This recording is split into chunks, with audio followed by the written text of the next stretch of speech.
शांति। कल वाणी चल रही थी 21-8-68, तीसरे पेज के मध्यार्ध में बात चल रही थी। कोई आत्मा दूसरी आत्मा को रियलाइज नहीं कर सकती है। हर आत्मा स्वयं अपने आप को रियलाइज करे।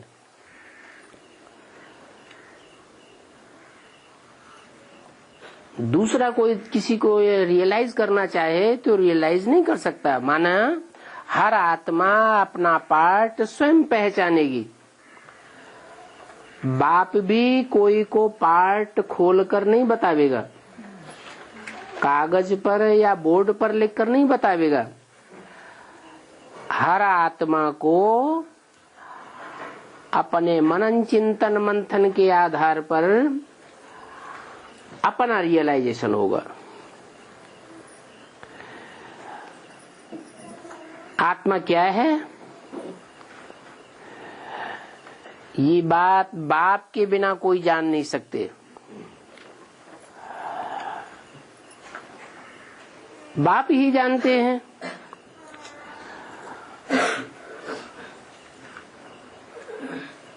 वो गुरु लोग तो सिर्फ कह देते हैं कि परमात्मा सर्वशक्तिवान है, हजारों सूर्यों से तेजवान है, परंतु समझते कुछ भी नहीं है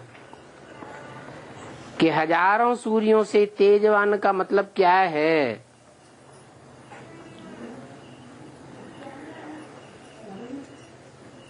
तेज तो ज्ञान का है ना, ज्ञान की लाइट कही जाती है। बाप कहते हैं, भक्ति मार्ग के शास्त्रों में ऐसे वर्णन किया हुआ है कि अर्जुन कहता है कि मैं इस तेज को सहन नहीं कर सकता, और शास्त्रों में लिखा हुआ है कि अर्जुन को ही साक्षात्कार हुआ। तब कहा कि इतना तेज सहन नहीं कर सकता हूं। तो वो ही बात शास्त्रों की मनुष्यों की बुद्धि में बैठी हुई है। समझते हैं कि इतना हजारों सूर्यों से भी ज्यादा तेजवान परमात्मा किसी में प्रवेश करेगा तो वो तो फट जाएगा। अब ऐसा तो कुछ है नहीं। जैसे हम आत्मा ज्योति बिंदु अति सूक्ष्म है, वैसे परमपिता परमात्मा भी अति सूक्ष्म ज्योति बिंदु है, और वो तो हल्का फुल्का है। लाइट है ना, ज्ञान की लाइट भी है और बहुत हल्का भी है। इतना हल्का है कि जब प्रवेश करता है तो कोई को पता भी नहीं चलता कब आया और कब चला गया। इसलिए बोलते हैं कि ब्रह्मा को पता चलता है जब मैं आता हूं, इस ब्रह्मा को भी पता नहीं चलता है कि मैं कब आता हूं और कब चला जाता हूं। तो मनुष्यों में ज्ञान तो नहीं है, तो समझते हैं कि परमात्मा तो हजारों सूर्यों से तेजोमय है। हमको तो दिव्य नेत्र मिले तो हम उसका साक्षात्कार करें। भक्ति की भावना से ही बैठते हैं तो फिर उनको साक्षात्कार हो जाते हैं। शुरू में तुम्हारे पास भी बहुत देखते थे तो आंखें लाल हो जाती थी। अब जिन्होंने साक्षात्कार किया शुरू में, वो आज कहाँ हैं? माना साक्षात्कार करने वाली चीज स्थायी नहीं है। साक्षात्कार करने से कोई प्रैक्टिकल प्राप्ति नहीं हो जाती है। मीरा को स्वर्ग का साक्षात्कार हुआ, क्या स्वर्ग मिल गया? साक्षात्कार से कोई स्वर्ग नहीं मिल जाता, भगवान की प्राप्ति नहीं हो जाती। ये तो ज्ञान है, स्वयं बाप भगवान आकर के ज्ञान देते हैं, तब उसकी उपलब्धि होती है। तो बाप कहते हैं ये साक्षात्कार आदि ये सब भक्ति मार्ग है। अब ये तो ज्ञान मार्ग है, यहाँ भक्ति की बात नहीं है। सच्चाई को जानना ही ज्ञान है। ज्ञान अर्थात जानना, जानकारी। तो ये बाप समझाते हैं, इस ज्ञान में कोई की ग्लानि की बात नहीं है। बच्चों को सदैव हर्षित रहना चाहिए, ये तो ड्रामा बना हुआ है।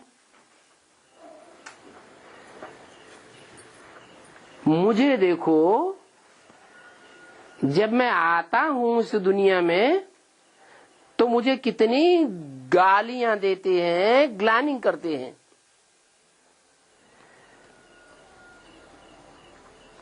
फिर मैं तो हर्षित रहता हूं। ग्लानि से, गालियों से प्रभावित होता हूं क्या? इतनी गाली देते हैं तो मैं क्या करता हूं? सबसे जास्ती गालियां मुझे मिलती हैं, फिर इस ब्रह्मा को मिलती हैं। कहते हैं कि भगवान तो कुत्ते बिल्ले में है,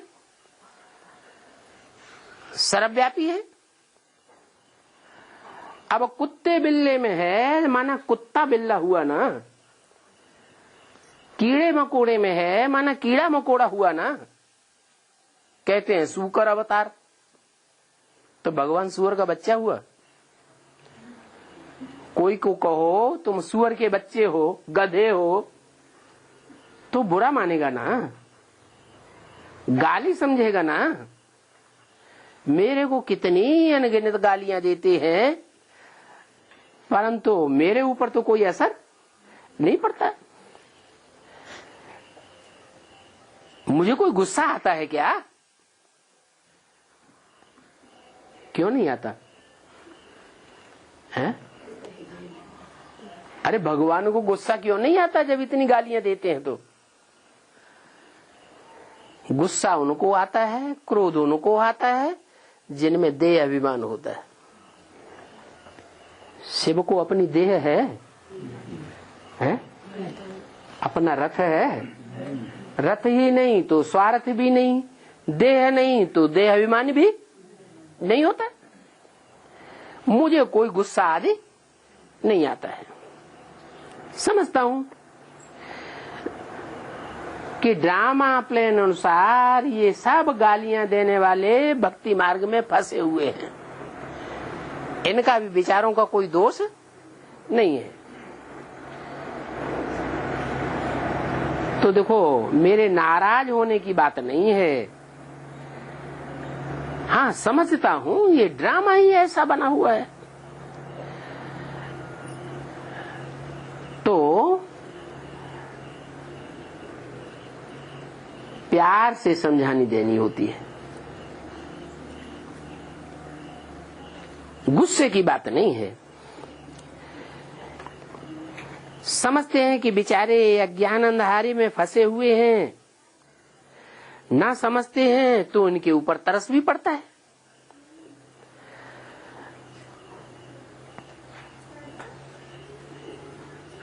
तो बाबा सब बच्चों को शिक्षा देते हैं कि अगर तुम्हारी कोई ग्लानि करता है, गालियां देता है, तो क्या करना चाहिए?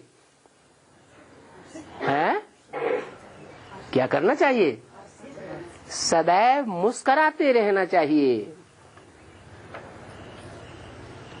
चेहरे पर कोई भी शिकन, आंखों में कोई तुच्छता, लाल लाल आंखें नहीं करना चाहिए। Follow father. समझना चाहिए कि जो भगवान को गालियां देते हैं, सन्मुख आकर के भी गालियां देते हैं, यह बेचारे स्वर्ग के द्वार पर तो आ ही नहीं सकते। कौन? जो भगवान के सन्मुख होकर के भी भगवान को गालियां देते हैं, सन्मुख होकर भी जिनकी भावना पलटती नहीं है, तो क्या समझना चाहिए? अंदर अंदर में समझना चाहिए। उनके मुंह पर ये कहने की दरकार नहीं है कि तुम स्वर्ग के द्वार पर भी नहीं आ सकोगे।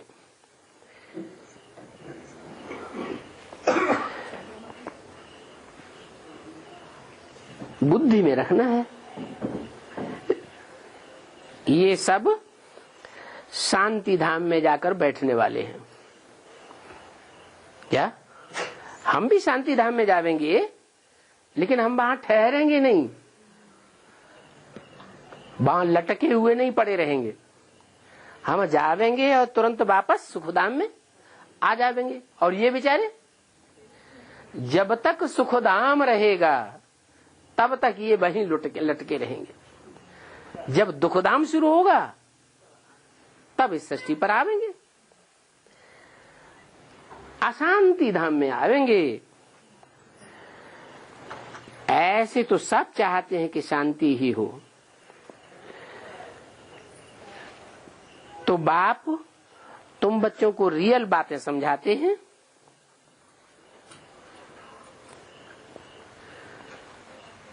हैं? क्या समझाते हैं? रियल बातें समझाते हैं।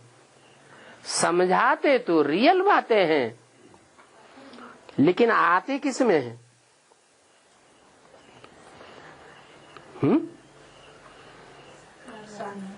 नारियल में आते हैं। क्या कोई फैला ऐसा होता है जिसमें 3 नेत्र होते हैं? होता है? हैं? कौन सा फल? नारियल। कोई देवता ऐसा होता है जिसको 3 नेत्र दिखाई जाते हैं? हैं? नहीं होता है। कोई देवता नहीं होता है जिसको 3 नेत्र दिखाई जाते हैं। शंकर होता है। तो मैं किस में आता हूँ? नारियल में आता हूँ।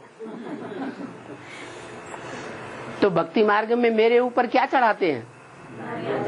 नारियल चढ़ाते हैं। नारियल में क्यों आता हूँ? हैं? नारियल में आता हूँ ये साबित करने के लिए कि मैं जिसमें आता हूँ उस स्वरूप को मेरे बच्चे भी नहीं समझ सकते, मुझ जाते हैं। क्या शंकर को तुम बच्चे भी न समझ सको? क्यों नहीं समझ सको? क्योंकि उसका पार्ट अड़भंगा है। कोई जानना चाहे, समझना चाहे तो भी अड़भंगा पार्ट होने की वजह से समझ नहीं सकता। माना कैसा पार्ट है? जैसा देखने में आता है, जैसा सुनने में आता है, वैसा है नहीं है। कैसा है? जैसा सुनने में आता है, जैसा देखने में आता है, वैसा है नहीं। माने नारियल है।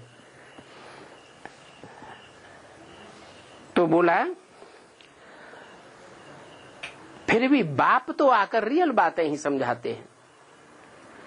जैसे कहते हैं शंकर क्या है? कुछ भी नहीं। शंकर का क्या पार्ट है?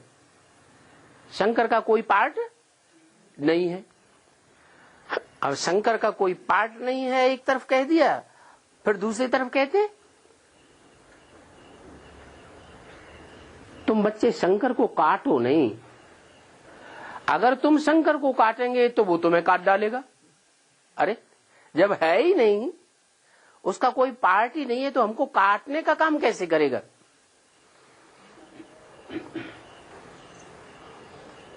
इसका मतलब ये हुआ शंकर तो है, परंतु शंकर का पार्ट कर्मेंद्रियों से नहीं है। जो पार्ट बजाते हैं वो मन बुद्धि का पार्ट है, याद करने का। काहे से विश्व की बादशाही मिलती है? याद से विश्व की बादशाही मिल सकती है। तो सिर्फ याद से ही जो विश्व की बादशाही ले लेता है, उसे कर्मेंद्रियों से कोई काम करने की दरकार ही नहीं। तो ये रियल बातें बाप बैठ समझाते हैं। अब तुम समझते हो कि ये खेल देखो कैसा बना हुआ है। ड्रामा में हर एक को अपना अपना पार्ट मिला हुआ है। एक का पार्ट न मिले दूसरे से, एक की सूरत न मिले दूसरे से। इसमें तो बहुत अचल स्थायी बुद्धि चाहिए। किसमें? ड्रामा को और ड्रामा के राज को समझने के लिए। ड्रामा अनुसार बाप को गालियां देते हैं। हर बात में क्या लगा देना चाहिए? कुछ भी होता है समझ में नहीं आता है तो क्या कहना चाहिए? ड्रामा। ऐसी अवस्था बच्चों की चाहिए। जब तक अवस्था नहीं हो तो फिर पुरुषार्थ भी कैसा है? पहले तो अवस्था अपनी अडोल चाहिए। कुछ भी हो, भल कोई बड़ा तूफान आ जावे, भूकंप हो जावे, मगर मन बुद्धि स्थायी रहना चाहिए, अडोल रहना चाहिए। माया के तूफान तो ढेर के ढेर आवेंगे। क्या? जब तक 63 जन्मों का हिसाब किताब पूरा नहीं हुआ है, तब तक ये माया के तूफान तो आते ही रहेंगे, पिछाड़ी तक आवेंगे। क्या? ये माया के तूफान ठहरने वाले नहीं हैं। तो अवस्था मजबूत चाहिए। कई बच्चे तो पुरुषार्थ करते तूफान को उड़ाते रहते हैं।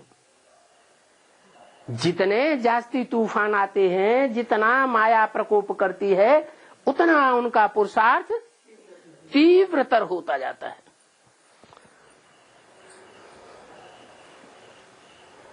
बाप के साधारण बच्चे होंगे या असाधारण बच्चे होंगे? हैं? असाधारण बच्चे होंगे। तो बाप कहते हैं जितना जो पास होता जाएगा माया की परीक्षा में, उतना वो ऊंच पद पावेगा। राजधानी में ऊंचे और नीचे पद तो होते हैं ना। सबसे अच्छे चित्र ये त्रिमूर्ति, गोला और झाड़ है।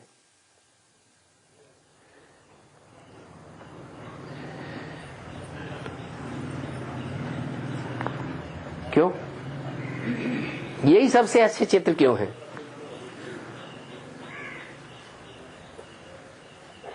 कोई भी ब्रह्मा कुमारी आश्रम में चले जाओ, सिर्फ 3 ही चित्र रखे हुए हैं क्या?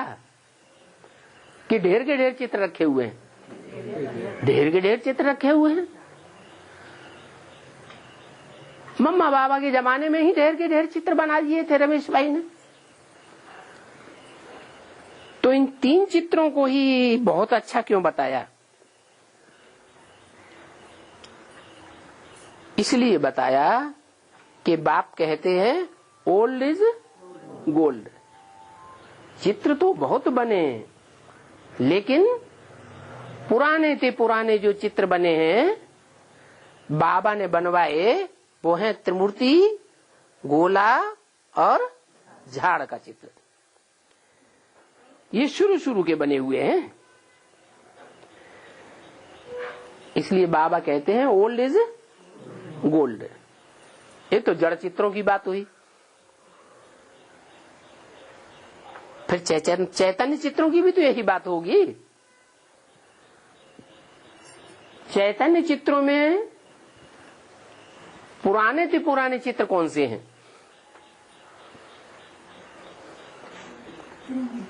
हैं? चैतन्य चित्रों में पुराने से पुराना चित्र कौन सा है? हैं?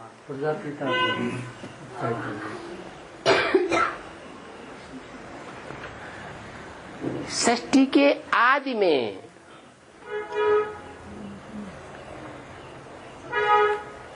पहला जो चित्र बना वो कौन सा है?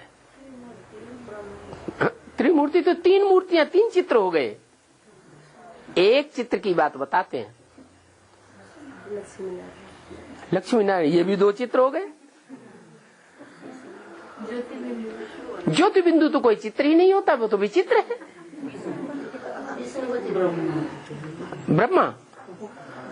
ब्रह्मा पुरानी सृष्टि का है, पुराने कल्प का है, इस कल्प का है। हाँ, दुनिया में जो सबसे जास्ती जिसकी पूजा होती है और सबसे जास्ती खुदाइयों में जो चित्र मिले हैं वो चित्र है शंकर का नब्ज चित्र। सारी दुनिया में वो मूर्तियां मिली हैं। जहां जहां लिंग मिले हैं वहां वहां वो मूर्तियां मिली हैं। लिंग तो है निराकार, वो कोई मूर्ति नहीं है। मूर्ति जो होती है उसके हाथ, पांव, नाक, आंख, कान दिखाए जाते हैं। तो लिंग तो मूर्ति नहीं है, वो तो निराकार की यादगार है, बिंदु की यादगार की बिंदु का बड़ा रूप लिंग बनाई दिया। बाकी जो चित्र हैं उन चित्रों में सबसे पुराने से पुराना चित्र है शिव शंकर भोलेनाथ का चित्र। फिर है पुराने से पुराना नारायण का चित्र। ये है ओल्ड इज गोल्ड। विलायत में सर्विस के लिए भी ये पुराने से पुराने चित्र ले जाने चाहिए। क्या जब विलायत में सेवा करने जाएं बच्चे तो भी पुराने से पुराने चित्रों को ले जाएंगे, क्योंकि विदेशी जब जब भारत में आए तो यहां से पुराने पुराने चित्रों को ले गए, पुरानी पुरानी मूर्तियों को ले गए। अभी भी आते हैं तो पुराने चित्रों और पुरानी मूर्तियों के कितने पैसे देकर जाते हैं, उनको कितनी वैल्यू है पुरानी पुरानी चीजों की। तो इन चित्रों पर अच्छी रीति समझ सकेंगे। फिर तो जो गीताएं आदि बेचने ठगी करने जाते हैं उनको भी कहेंगे कि यह क्या तुमने ठगी लगा रखी है, ये तो तुम झूठी बातें सुनाते हो। क्या ओल्ड इज गोल्ड तो ये है, तुम कहते हो गीता का भगवान श्री कृष्ण। अब श्री कृष्ण ओल्ड है या श्री कृष्ण को जन्म देने वाला बाप ओल्ड है? गॉड फादर कहा जाता है, कृष्ण तो बच्चा कहा जाता है। कृष्ण के बचपन के चित्र मिलते हैं, बचपन के कृष्ण की बहुत पूजा होती है। तो पुराने से पुराना कौन हुआ, बाप या बच्चा? धीरे धीरे बाबा जो चाहते हैं वो कपड़े पर चित्र बच्चे बनवाते रहेंगे। उनको जाकर के समझाओ कि तुम अपने ही क्रिश्चियन धर्म में ऊंच पद पाना चाहते हो तो इन चित्रों को आकर समझो जो हमने कपड़े पर बनवाए हैं।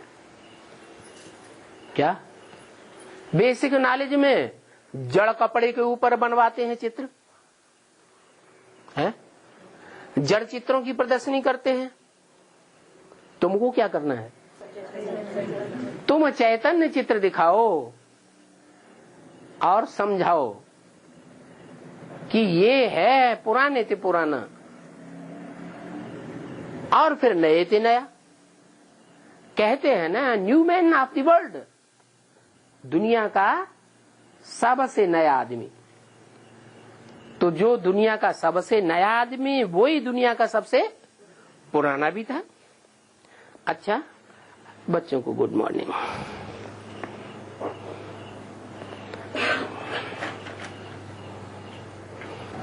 ये अगला क्लास है,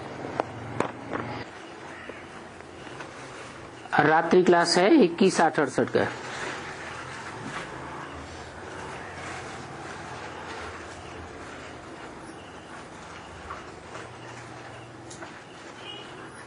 तुम बच्चों से खुश खैरियत क्या पूछेंगे?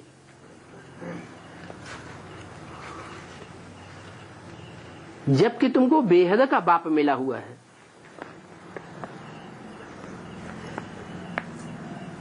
कोई बड़ा सम्राट का बच्चा हो है? और प्रजावर्ग की कोई आत्मा जाकर के उससे पूछे, कहो राजकुमार जी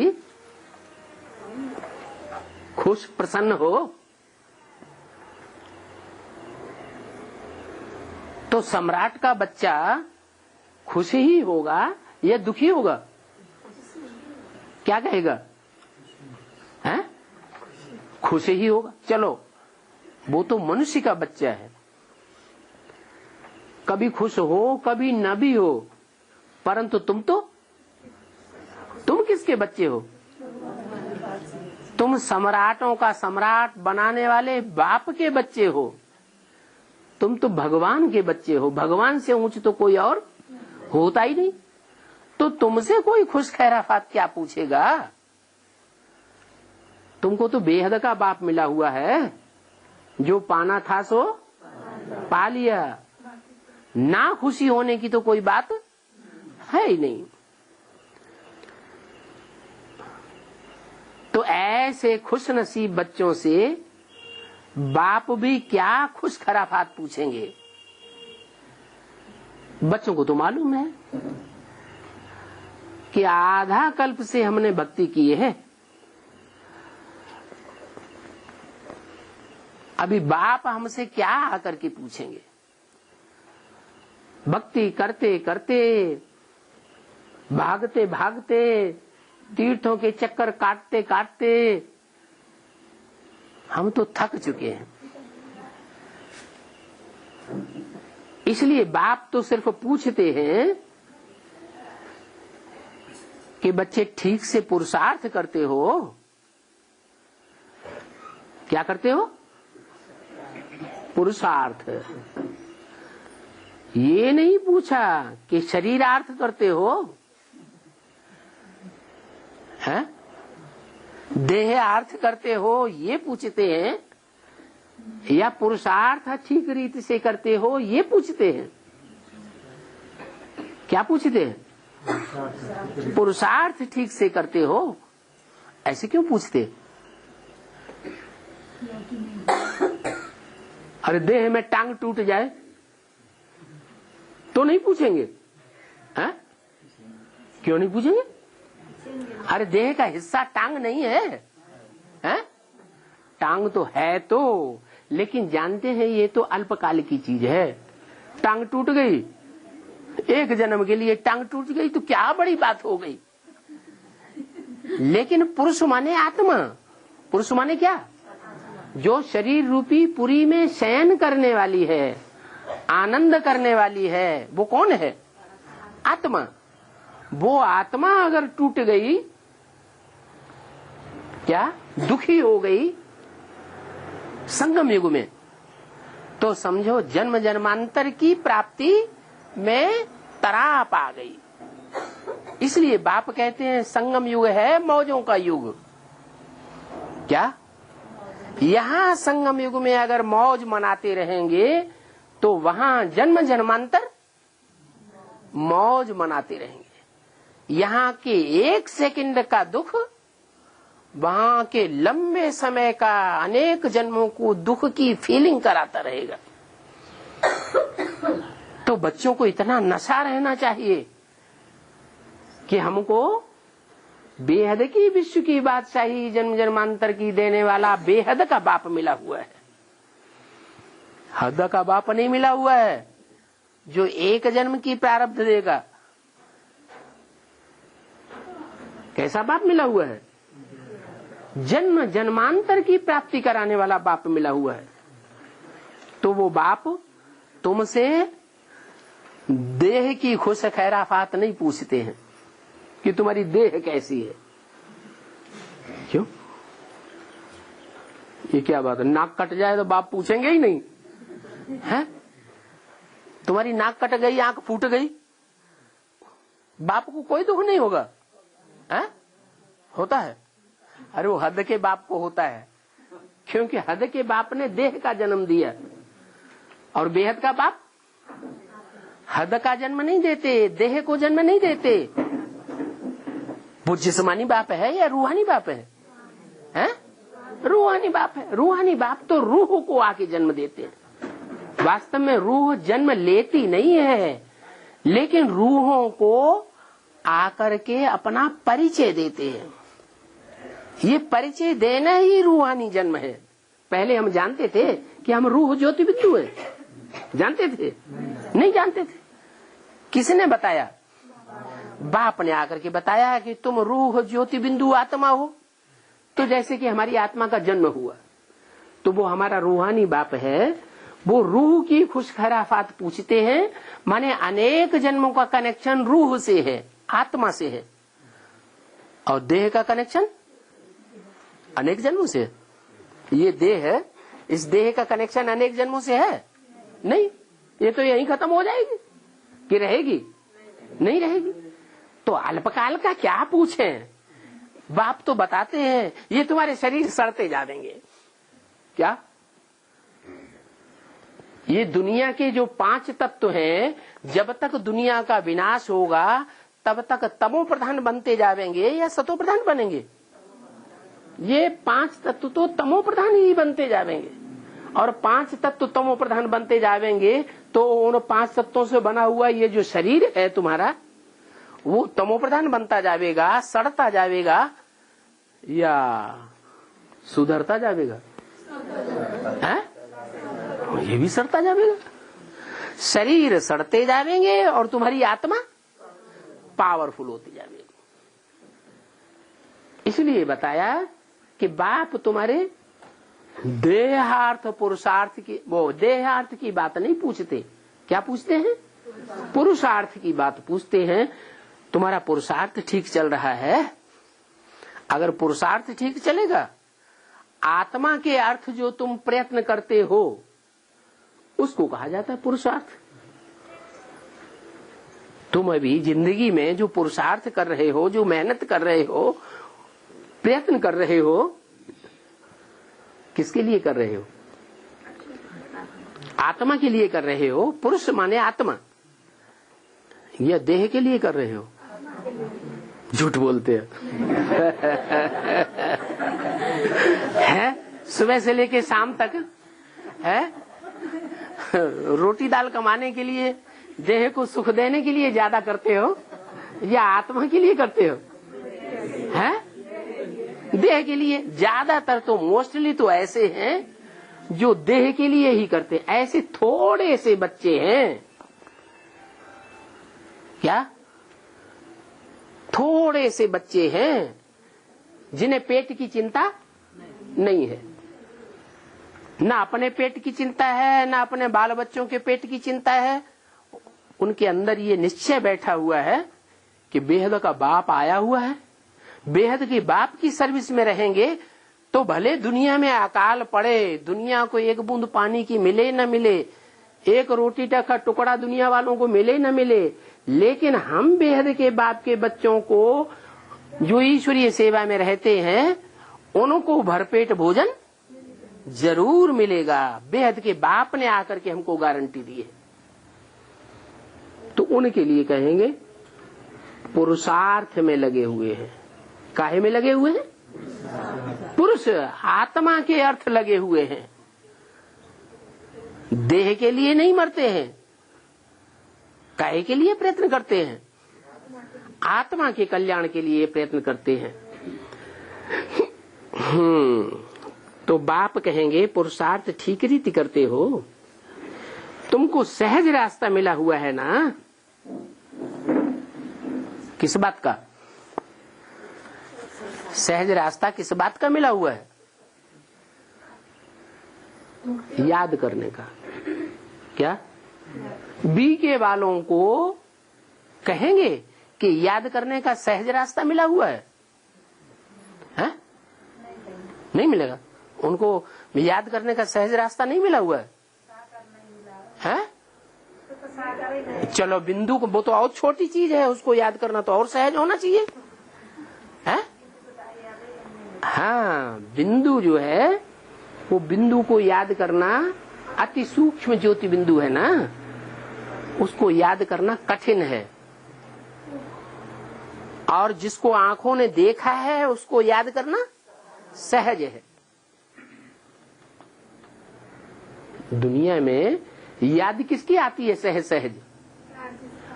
जिनको आंखों से देखा है उनकी सहज याद आती है। कानों से जिनको सुना है, जिनकी बातों को सुना है, माँ अपने बच्चे को याद करती है। मीठी मीठी तोतली बातें बच्चे की याद आती है, कानों से सुनी है ना, तो माँ को याद आती, सहज याद आती है। या हाथ पांव बांध करके कस के बैठती है तब याद आती है? सहज याद आती है। तो ये नियम है। क्या क्या नियम है? कि जो भी साकार शरीरधारी हैं, उन साकार शरीरधारियों को जन्म जन्मांतर की टेव पड़ी हुई है कि जो आंखों से देखा है, जो कानों से सुना है, जो घ्राण इंद्रिय से सूंघा है। कोई फूल होता है ना, बड़ी अच्छी भीनी सुगंध देता है, तो वो सुगंध याद आती है ना, सुगंध के साथ वो फूल भी याद आता है। तो जो घ्राण इंद्रिय से सूंघा है, जीव से जिसका स्वाद लिया है, हाथों से जिसको स्पर्श किया है, या कोई भी इंद्रिय हो, उस इंद्रिय का जो भी भोग भोगा है, वो भोग देने वाली वस्तु या व्यक्ति याद जरूर आता है। और सहज याद आता है या कठिनाई से याद आता है? सहज याद आता है। पत्नी पति को जिंदगी भर भूल ही नहीं पाती। भले पति ने बचपन में ही शरीर छोड़ दिया। भारतीय पत्नी एक ही बार शादी करती ना, बचपन में पति ने शरीर छोड़ दिया, सारा जीवन किसको याद करती है? पति को याद करती है। ये क्या बात है? क्यों इतना याद आता है? सहज सहज क्यों याद आता है? कारण जो अनुभव किया, वो अनुभव, जिस अनुभव ने सुख दिया है, वो याद जरूर आता है। तो ये तो आत्माओं की बात हुई। आत्माओं से तो अल्पकाल का सुख मिलता है कि सदाकाल का मिलता है? सदाकाल का। आत्माओं से सदाकाल का सुख मिलता है? आत्माओं से तो अल्पकाल का सुख मिलता है। भले जन्म जन्मांतर आत्माओं से सुख लिया, लेकिन वो अल्पकाल का सुख हुआ। और जो आत्माओं का बाप परम पिता परमात्मा है, वो तो सदा काल का सुख देता है। अविनाशी सुख देने वाला है, एक जन्म का नहीं, जन्म जन्मांतर का सुख देने वाला है। और वो जन्म जन्मांतर का सुख देने वाला बाप अगर प्रैक्टिकल में मिल जाए तो भूलना चाहिए क्या? नहीं भूलना चाहिए। फिर भी है? फिर भी भूलता है कि नहीं भूलता है? भूल जाता है, इसलिए बार बार बुलाते हो, जल्दी जल्दी आ जाओ। तो सहज रास्ता तुम बच्चों को याद करने का मिला हुआ है क्या? उन तथाकथित ब्राह्मणों को, ब्रह्मा कुमारों को सहज रास्ता नहीं मिला हुआ है, और तुमको सहज रास्ता मिला हुआ है। क्यों? उनको क्यों नहीं मिला, तुमको क्यों मिला? क्योंकि उनको बाप नहीं मिला। जिसको उन्होंने बाप समझा वो बाप था ही नहीं, अम्मा थी। तो ऐसे ही शरीर छोड़ गई, सुख शांति का वर्षा दे करके तो गई नहीं। और तुमने तो बुद्धि से समझ लिया है क्या कि हमको सुख शांति का, बेहद का वर्षा देने वाला बाप मिला है, और तुम अनुभव भी करते हो क्या? अगर टेलीफोन से बात भी करेंगे ना तो खुशी का अनुभव होगा। 2-10 सेकंड भी बात करेंगे तो भी खुशी का अनुभव होता है। इससे साबित क्या हुआ कि बाप से क्षण मात्र का भी अगर संग का रंग लगा तो सुखदाई जरूर बनेगा। तो बाप हमको सुख का सहज रास्ता बताते हैं जिससे तुम पावन बन जाओ। याद से पावन बनेंगे ना, फिर वहां तो खुशी खुशी रहेगी। जब तुम पावन बन जावेंगे तो पावन दुनिया में चले जावेंगे, वहां दुख की तो कोई बात ही नहीं। यहाँ वहां से भी जास्ती खुशी है। कहां से है? वहां माने स्वर्ग से जास्ती खुशी कहाँ है? संगम युग में जास्ती खुशी है। लेकिन अभी महसूस करते हैं? अभी संगम में महसूस करते हैं जास्ती खुशी है। फिर स्वर्ग में तो जाने की दरकार नहीं है।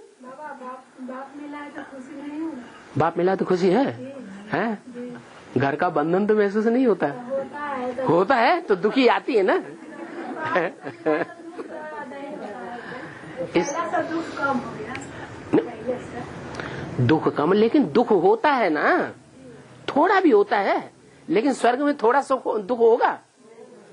तो यही तो बताया कि वहां से यहाँ तुम्हारी खुशी जास्ती होनी चाहिए।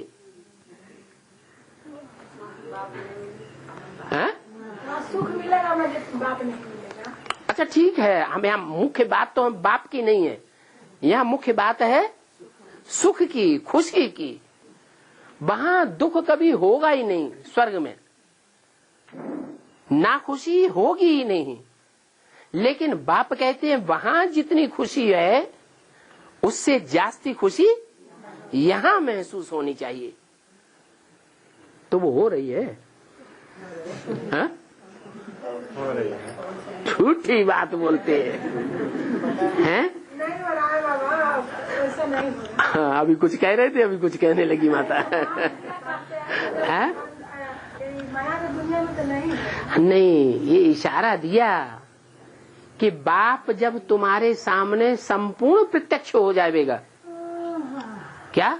अभी तो कभी निश्चय होता है बाप के ऊपर और कभी अनिश्चय पैदा हो जाता है। कभी समझते हैं हमें बाप मिला और कभी ब्रह्मा कुमारियों के कहने से या दुनियादारी के लोगों के कहने से अनिश्चय पैदा हो जाता है। माया अनिश्चय पैदा करा देती है। तो कभी मिला कभी नहीं मिला, सदैव तो मिला नहीं मिला। तो ऐसी स्टेज भी आवेगी संगम युग में कि तुम्हें महसूस होगा कि हमें सदैव बाप मिला हुआ है। बाप से तुम कभी भी जुदा अनुभव करेंगे ही नहीं। ऐसी स्टेज हो जाएगी। जब ऐसी तुम्हारी स्टेज हो जाएगी कि बाप सदैव तुम्हारे संग रहेगा, सदैव याद रहेगा, तब तुम्हारी ये स्थिति हो जाएगी संगम युग में कि तुम सदैव खुशी रहेंगे। जो स्वर्ग में सुख तुम अनुभव नहीं करेंगे, उससे जास्ती सुख संगम में अनुभव करेंगे। तो संगम युग ऊंचा या सतयुग स्वर्ग ज्यादा ऊंचा? संगम युग ज्यादा ऊंचा। इसलिए संगम युग के नारायण की पूजा होती है, कथा होती है सत्यनारायण की। सतयुग के जो भी नारायण हैं उनको सत्यनारायण नहीं कहा जाता है। कहा जाता है वो सत्यनारायण नहीं है। संगम युग की महिमा सबसे जास्ती है, लेकिन हम बच्चे अभी अपना पूरा पुरुषार्थ नहीं कर पाए हैं। क्या? अपने 63 जन्मों के पाप कर्मों को अभी हमने भस्म नहीं किया है। इसलिए जो अतीन्द्रिय सुख हमको अनुभव होने चाहिए वो अभी अनुभव नहीं हो रहा है। एक बार अतीन्द्रिय सुख की अनुभूति अगर शुरू हो गई तो मुख में जो अच्छे अच्छे लड्डू पेड़ा खाने बनाने की चाव लगी रहती है, वो चाव उड़ जाएगी। आंखों से जो अच्छे अच्छे सुंदर चेहरे, सुंदर दृश्य देखने की ललक लगी रहती है, वो ललक खत्म हो जाएगी। अतीन्द्रिय सुख माने इन इंद्रियों, बाहर की इंद्रियों के सुख में हम रमण नहीं करेंगे। जो मन का सुख है, अंदर का सुख, जो हमें ईश्वर से ही प्राप्त होता है, ईश्वर की याद से, उसमें हम रमण करेंगे। इन आंखों से जो कुछ भी संसार में देखते हैं, बुद्धि में बैठा होगा, ये सब विनाशी है। क्या? इतनी ऊंची ऊंची महल माड़ियां अटारियां दिखाई पड़ रही हैं दुनिया में। अमेरिका में जाओ तो तबीयत खुश हो जाए, है? लोग जाते हैं ना, है? तो अभी तो आंखें ये अनुभव करती हैं कि यही स्वर्ग है। फिर क्या होगा? फिर चारों तरफ दुनिया में एटम बम फटेंगे। कभी ये शहर गर्त हुआ, कभी वो शहर नेस्तनाबूद हुआ, कभी न्यूयॉर्क गड्ढे में गया, कभी लंदन गड्ढे में गया। ऐसी स्थिति जब हो जाएगी संसार में, तब तुमको सच्चा बैराग आवेगा। समझ में, बुद्धि में बात बैठ जाएगी कि इन आंखों से जो कुछ हम देखते हैं वो सब विनाशी है, ये सुख देने वाला नहीं है। लेकिन अंदर की तीसरी आंख से जो हम नई दुनिया देखते हैं, वो देखने में हमको मजा आने लगेगा। जैसे अभी स्थूल आंखों से टीवी देखते हैं, सीरियल देखते हैं, सिनेमा देखते हैं, फिल्म देखते हैं ना, तो बड़ा मजा आता है ना, है? अभी इन बाहरी आंखों से मजा आता है, क्योंकि अभी बहिर्मुखी वृत्ति को हमने अंतर्मुखी वृत्ति नहीं बना पाया है। जब हम अंतर्मुखी वृत्ति बना लेंगे प्रैक्टिस करते करते, तो इन बाहर की दुनिया में हमारा कहीं भी मन नहीं लगेगा। इसलिए बाप कहते हैं कि यहाँ की दुनिया में, संगम युग की दुनिया में, वहां से भी जास्ती खुशी है अगर तुम उस खुशी का रियलाइजेशन कर सको तो। क्यों? क्योंकि सतयुग में, स्वर्ग में बाप हमारा रक्षक नहीं होगा। होगा? है? वहां बाप रक्षक नहीं होगा। हम कितना भी चाहें तो भी हमारी आत्मा की कलाएं कम होती जाएंगी, आत्मा की शक्ति क्षीण होती जाएगी, हम नीचे गिरते जाएंगे। और यहाँ भल माया हमारे ऊपर बहुत अटैक कर रही है, घड़ी घड़ी अटैक करती है, फिर भी यहाँ हमारा रक्षक कौन है? बाप हमारा रक्षक है। हमें पक्का है, सर्टेन है कि हम ऊंचे उठने वाले हैं। क्या? कुछ भी हो जाए, लेकिन हम नीचे गिर करके नष्ट होने वाले नहीं है। विजय हमारा जन्म सिद्ध अधिकार है, क्योंकि बाप हमारा रक्षक है। सभी दुखों से दूर करने वाला एक परमपिता परमात्मा बाप रक्षक के रूप में मिला है। समझो,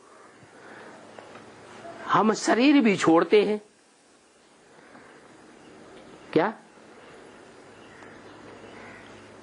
समझो, ऐसे होना नहीं चाहिए। कैसे कि हम ये शरीर छोड़ दें? क्योंकि बाबा ने कहा शरीर तो वो छोड़ेंगे जिनके भक्ति मार्ग के संस्कार खलास नहीं होंगे, या भक्ति मार्ग के संस्कारों में कोई संस्कार 100% प्रबल हो जाएगा तो उनको शरीर छोड़ना पड़ेगा। फिर भी समझ लो, बाप का बनने के बाद, बाप को पहचानने के बाद, बाप हमारा रक्षक बन चुका है, ये समझने के बाद फिर मान लो यदा कदा हमको शरीर छोड़ना ही पड़े और हमको बाप की याद हो, तो भी समझा जाता है कि हमने ब्राह्मण बनकर के शरीर छोड़ा है, तो अगला जन्म जो हमें मिलेगा इस संगम युग में, वो ब्राह्मण का ही जन्म मिलेगा या शूद्रों के यहाँ मिलेगा? ब्राह्मण का ही जन्म मिलेगा। तो ब्राह्मण का जन्म मिलेगा तो बाप के बनेंगे या नहीं बनेंगे? बाप के बनेंगे। राम वाली आत्मा ने यज्ञ के आदि में शरीर छोड़ दिया, फेल हो गई, फेल हुई ना। फेल होने के बाद वो ब्राह्मणत्व जीवन का जो पुरुषार्थ है वो अगले जन्म में ऐड होता है या नहीं होता है? ऐड होता है। तो वो सारा पुरुषार्थ व्यर्थ नहीं गया, अगले जन्म में ऐड हो जाता है। इसलिए भले हमारा शरीर भी छूटे तो भी हम भविष्य में सुखी होने वाले हैं, दुखी होने वाले नहीं हैं। जैसे यहाँ बाप रक्षक के रूप में हमें मिला हुआ है, तो भी अगले जन्म में फिर किस रूप में मिलेगा? रक्षक के रूप में मिलेगा। बाबे किस जन्मों के लिए सुख पाने का पुरुषार्थ करना होता है, बीमारी आदि होती है, फिर भी हमको खातिरी है ना कि हमको बाप मिल गया है, भविष्य हमारा सुख में है। दुनिया में बहुत सारे लोग ऐसे हैं जिनको बाप मिला ही नहीं है। जिनको मिला ही नहीं है उनके मुकाबले तो हमारा भविष्य अच्छा है या खराब है? फिर भी हमारा भविष्य बहुत अच्छा है। ये बेहद की खुशी है। बाप आए हैं, बस अब हम बाप को ही याद करते रहें। क्या लगन लग जाए सिवाय एक बाप के दूसरा न कोई। तो मूल बात है बाप को याद करने की। नॉलेज तो रचयिता और रचना के आदि मध्य अंत की हमको मिली हुई है ना। क्या ज्ञान हमको, पहचान हमको बाप की भी मिल गई है, और पहचान हमको इस सारी सृष्टि के आदि मध्य अंत की पहचान मिली हुई है। मिली है कि नहीं मिली है? मिल गई है। तो जरूर जिनको नॉलेज मिली है सच्चाई की, वो तो नॉलेज में ही रमण करते रहेंगे। अगर बाप नहीं मिला है, रचयिता बाप नहीं मिला है, और उसकी रचना की नॉलेज नहीं मिली हुई है, तो दुख की दुनिया में रमण करेंगे। उन बेसिक ब्राह्मणों को रचयिता बाप मिला है? दुनिया की तो बात छोड़ दो, उन बेसिक ब्राह्मणों को रचयिता बाप मिला है? क्यों? ब्रह्मा बाबा नहीं मिले हैं? अरे चलो, अम्मा क्या बच्चे को रचती नहीं है? अम्मा रचयिता नहीं है? हैं? सभी को तो नहीं मिले। अच्छा, जिनको मिले उनको मिले तो जो ब्रह्मा बाबा मिले अम्मा के रूप में सही मिले, तो क्या उन्होंने नई दुनिया की रचना की है? नई सृष्टि की रचना की? सुख की दुनिया की रचना की? क्या और ही ज्यादा दुख हो गया? पहले भीख नहीं मांगते थे और अभी तो भिखमंगे बन पड़े। तो दुखी हो गए या सुखी हो गए? हमें तो ऐसे रचयिता बाप का परिचय मिला हुआ है जो उस ब्रह्मा का भी रचयिता था। ब्रह्मा को भी ब्रह्मा के स्वरूप का ज्ञान किसने दिया था? वो साकार में कोई प्रैक्टिकल व्यक्ति था? हैं? था। तो वो रचयिता हो गया। ब्रह्मा फिर भी रचना हो गई। माता पिता के सामने रचना है या रचयिता है? रचना माता होती है, पहली रचना है, और पिता फिर भी रचयिता होता है। माता के बाद फिर बच्चे रचना है। तो ब्राह्मणों की दुनिया में ब्राह्मण सब रचना है, और ब्राह्मणों की अम्मा ब्रह्मा भी रचना है। फिर रचयिता कौन है? क्या नाम है? हाँ, अगर कहें शिव तो रंग। शिव रचयिता नहीं है। शिव तो बिंदी का नाम है, आत्मा का नाम है। आत्मा रची ही नहीं जाती, तो आत्मा का बाप भी रचयिता नहीं है। न वो रचयिता है न वो रचना है। हाँ, वो बिंदु बाप जब इस सृष्टि में आकर के मनुष्य सृष्टि के पहले बीज में प्रवेश करता है, तब वो रचयिता है। इसलिए बीज को बाप कहा जाता है। बाप का काम क्या है?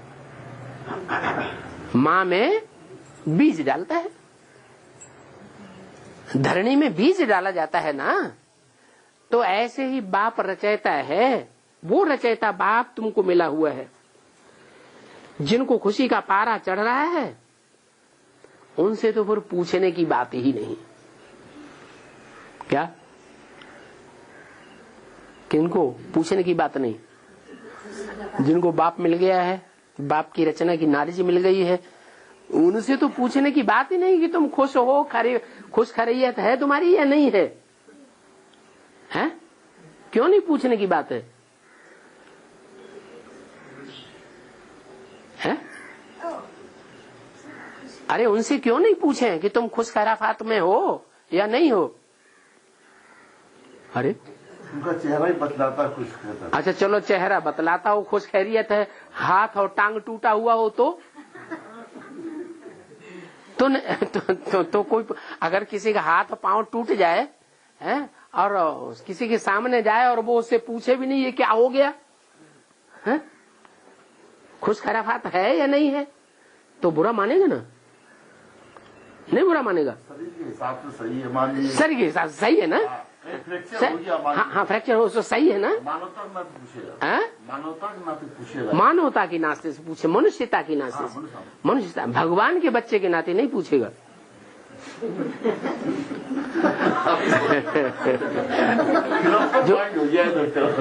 जो भगवान के बच्चे हैं वो मनुष्य नहीं रहे, वो क्या मनुष्य से क्या बनने वाले हैं? देवता बनने वाले हैं। मनुष्य की कोटि नीची है। मनुष्य उसे कहा जाता है जो मन से सोचता है। क्या मुसीबत आ गई, ये परेशानी, ये दुख, मन से सोचता है इस दुख से निकलने का क्या रास्ता, तो सोचता को कहते हैं मनुष्य। और जिसको भगवान बाप मिल गया, पाना था सो पा लिया, ऐसी कापारी खुशी में चढ़ गया, तो उसको मनुष्य कहें?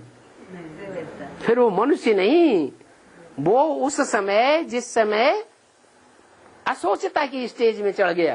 कापारी खुशी क्या होगा? कापारी खुशी माने कपाल, इसे कपाल कहते हैं।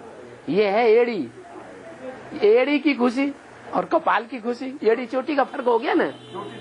हाँ, ऊंची से ऊंची खुशी है कापारी, ये कपाल है। कपाल को कहते हैं कपारी। टॉप पॉइंट हो गया। तो जिसे बेहद का बाप मिल गया उसको तो बेहद की खुशी चढ़ गई। उससे ये शरीर की बातें पूछना कि तुम खुश खैराफात हो या नहीं हो, तुम शरीर से सुखी हो या नहीं हो। अरे शरीर का सुख है वो तो हद का सुख है, मन का सुख बेहद का सुख है। और वो मन क्या बेहद का सुख देने वाला बाप अब हमको मिला हुआ है, बेहद की खुशी देने वाला बाप मिला हुआ है। इसलिए कहते हैं कि बच्चे, माया तुम्हारे ऊपर वार तो करती है, जब वार करती है तो उस समय तुम्हारी नाली जो उड़ जाती है या रह जाती है? नाले जुड़ जाती है। अगर नाले जो उड़ जाती है तो खुशी रहेगी, तब खुशी नहीं रहती क्या? अगर नाले जो उड़ जाती है तो खुशी भी उड़ जाती है। माया वार करती है तो तुमको हरा देती है, क्योंकि तुम्हारी खुशी गायब हो जाती है। तो ये ग्रहाचारी बैठती है क्या? ग्रह होते हैं ना, कितने ग्रह हैं? 9 ग्रह हैं। शनिचर की दशा, बृहस्पति की दशा, मंगल की दशा, नवग्रह है ना। ये ग्रह जो हैं एक से एक ऊंचे और एक से एक नीचे हैं कि सब बराबर हैं? सबसे ऊंचे से ऊंची दशा है बृहस्पति की दशा। किसकी दशा? वो बृहस्पति माने बड़े से बड़ा जो पति है, पतियों का भी पति है। पति माने रक्षा करने वाला। पति का काम क्या होता है? पत्नी की गुंडों से क्या करे? गुंडों से रक्षा करे, दुष्टों से रक्षा करे। रक्षा को ही तो पति कहा जाता है। पाति, पाति माने रक्षा करने वाला। और रक्षा न कर सके तो पति बनने काबिल है नहीं। वो तो हिजरा हो गया। रचयिता को हाँ, रचयिता को रचना की रक्षा करनी ही करनी है। अगर रचयिता रचना की रक्षा नहीं करता है तो रचयिता रचयिता नहीं है। घर में आग लग गई, जोर से आग लगी हुई है, बच्चे भी अंदर पड़े हुए हैं, बाप छोड़ के भाग जाता है, तो बाप बाप है? अरे कैसा बाप है? बाप तो हो ही नहीं सकता। वो जरूर उसकी बुद्धि में बैठा हुआ है ये बच्चे किसी और के पैदा किए हुए हैं, इसलिए छोड़ के भाग गया। नहीं तो बाप रक्षक होता है, और बाप से भी बड़ा रक्षक होता है पति। क्या? बाप से भी रक्षक बड़ा पति होता है। पति जो है उसको नाम ही मिला हुआ है पति। किस आधार पर? पाति, अर्थात रक्षा करने का काम करता है। तो माया तुम्हारे ऊपर वार करती है, और हमारा रक्षक हमारा पति, हमारा पतियों का भी पति क्या करता है हमारे लिए? हमारी रक्षा करता है। भला हम भूल जाते हैं तो भी रक्षा करता है कि नहीं करता है? तो भी हमारी रक्षा करता है। माया हमको हराती है तो भी हमें पक्का निश्चय दिलाता है, बच्चे विजय तुम्हारा जन्म सिद्ध अधिकार है। तो ये ग्रहचारी बैठती है चढ़ने और उतरने की। माया ग्रहचारी में हमको नीचे उतारती है, शनिचर और राहु की दशा में ले जाती है। राहु की दशा बहुत खराब है। हाँ, राहु की दशा बहुत खराब। उसको तो क्या है, उसको शरीर तो है ही नहीं जो शरीर का सुख देगा। भक्ति भाव। राहु जो है उसको शरीर है अपना? है? शरीर है कि सिर्फ मुख ही मुख है? खाली ऊपर का मुख है ना। तो जिसको मुख ही मुख है वो मुंह के गल्ले बजाएगा, ये हमारी रक्षा करेगा? है? रक्षा करेगा? अरे ज्यादा ज्यादा चिल्लाएगा, अरे चलियो चलियो चलियो चलियो हमारा बच्चे को बचाइयो आके। खुद बचाने के लिए नहीं भागेगा। तो राहु की दशा तो बहुत खराब है। किसकी दशा अच्छी है? बृहस्पति, जो पतियों का पति है उसकी दशा बहुत ऊंची दशा है।